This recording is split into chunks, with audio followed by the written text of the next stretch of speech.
চলমান তাপপ্রবাহে red alert জারি করার মতো পরিস্থিতি এখনো হয়নি। রবি সোমবার থেকে কমতে পারে তাপপ্রবাহ, বাড়বে বৃষ্টির প্রবণতা। এদিকে বাইরে বের হওয়ার সময় পানি ও ছাতা সঙ্গে রাখার পরামর্শ দিয়েছেন চিকিৎসকরা। আরিফিন শাওনের রিপোর্ট।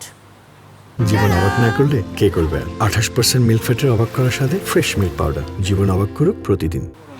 খুবই কষ্ট হইতেছে, আমরা পাও রিক্সা চালাই তো আরো বেশি কষ্ট। দেশে চলমান তাপ প্রবাহে কাহিল সকল শ্রেণী পেশার মানুষ, ছোট থেকে বড় সবাই ছুটছে স্বস্তির খোঁজে।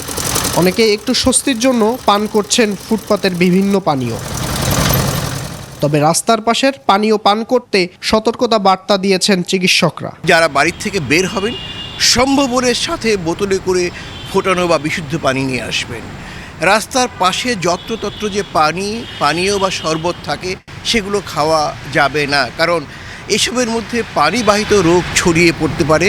এদিকে এই তাপপ্রবাহ আরও 3 দিন থাকবে বলে জানিয়েছে আবহাওয়া অফিস। আগামী রবি সোমবারের দিক থেকে বৃষ্টিপাতের ইয়েটা বাড়বে। যখন বৃষ্টিপাতটা বাড়বে তখন তাপমাত্রাটা কিন্তু কমে আসবে এবং এই যে মৃদু তাপপ্রবাহ যেটা আছে সেটা কিন্তু প্রশমিত হবে। এমন পরিস্থিতিতে বিনা প্রয়োজনে ঘরের বাইরে না যাওয়ার পরামর্শ চিকিৎসকদের। আরিফিন শাওন, 21 টেলিভিশন, ঢাকা।